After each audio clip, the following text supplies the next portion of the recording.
안녕하세요. 사탄이 건네는 악한 독, 그 두 번째 시간입니다. 본문 말씀은 계시록 9장 1절에서 11절입니다.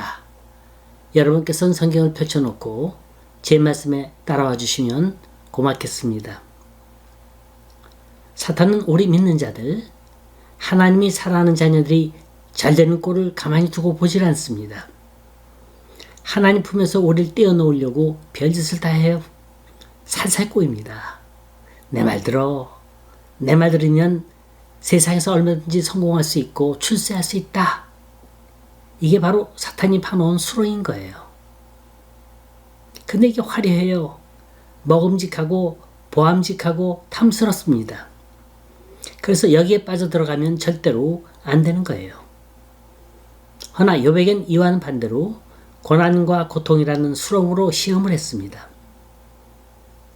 자, 욥이 이런 사탄의 수렁 속에서 빠져나올 수 있었던 그 이유가 뭘까요? 그는 오로지 하나님 한 분이었어요. 그는 고통의 한복판에서도 하나님을 바라봤어요.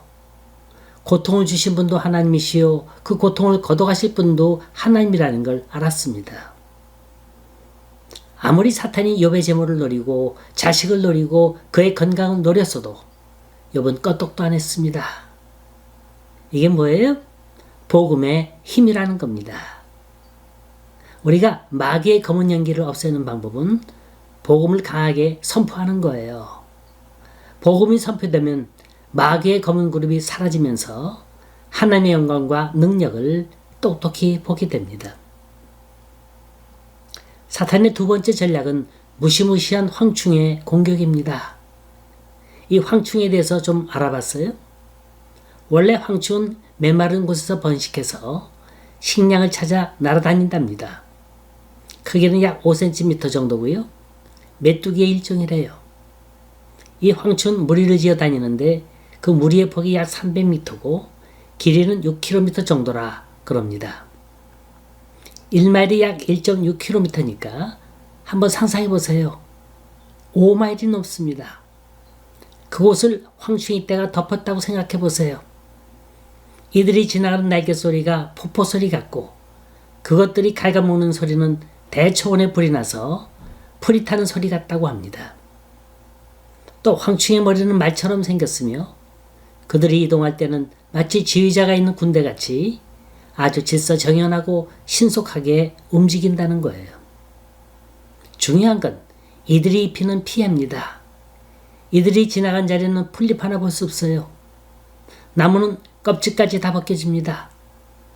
땅은 마치 다 타고 재만 남은 폐허처럼 변하는데 이 황충의 특징은 초목을 해치고 황폐기는 하지만 사람에겐 직접적인 피해를 주지 않는다고 합니다.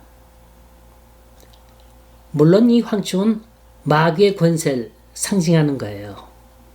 허나 다행히도 황충이 사람에겐 피해를 안 입히는 것처럼 4절에 보면 이마에 인을 받은 사람에겐 아무런 영향도 주지 않는다는 겁니다.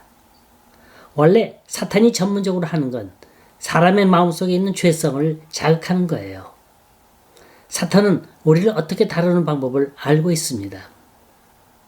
마치 피아노 건반 위에 앉아서 이 음반을 누르면 도움이 나오고 또 이 음반을 누르면 미와 솔음이 나오는 것처럼 우리를 어떻게 자극하면 분노가 나오고 또 어떻게 자극하면 정욕에 빠지고 어떻게 하면 죄를 짓는지 손바닥처럼 빤하게 내려다보고 있습니다.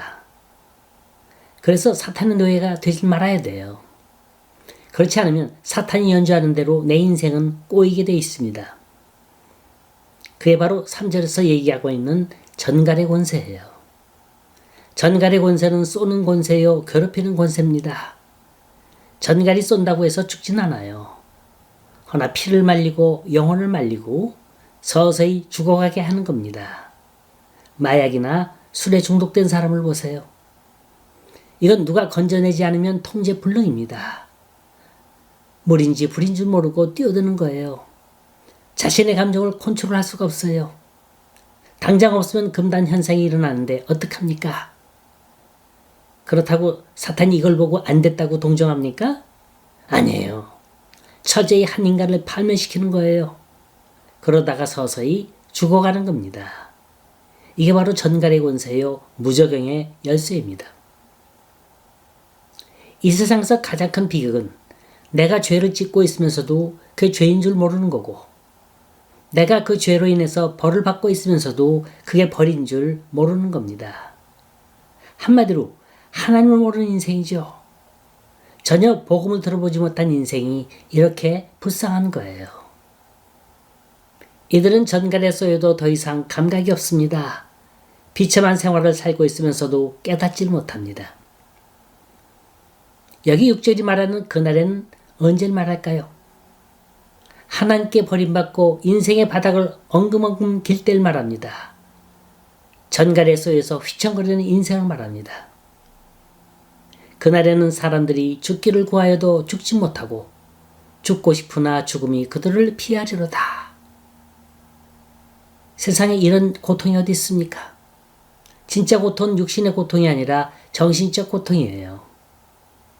오죽 그 고통이 심하면 자살하겠어요. 허나 자살도 할 수 없는 경우라면 어떻겠습니까? 완전히 내 인생을 사는 게 아니라 사탄에 의해 조종된 인생을 사는 거예요. 사탄에게 중독되어서 사탄이 시키는 대로 하는 겁니다.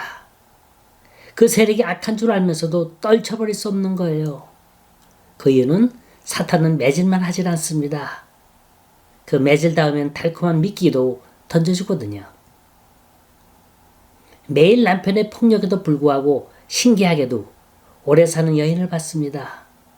가만히 보니까 그 다음날에 자기 아내를 데리고 명품 백화점에 가는 거예요. 신발 사주고 옷 사주고 가방 사줍니다. 일종의 남편의 병적인 사랑인데 여기에 맛들이고 나니까 그 달콤한 맛 때문에 나쁜 줄 알면서도 떨쳐내지 못하는 거예요. 이게 바로 최종적인 지옥의 상태를 묘사하는 겁니다. 지옥의 특징이 죽을 수 없다는 거예요. 아 뜨거 하면서 영원한 고통을 느낄 뿐 죽을 수 없다는 거예요. 그래서 이 속에 있는 사람들은 영원히 괴로워하고 영원히 서로 증오하면서 살아가는 겁니다. 자, 다음 시간에 계속하겠습니다.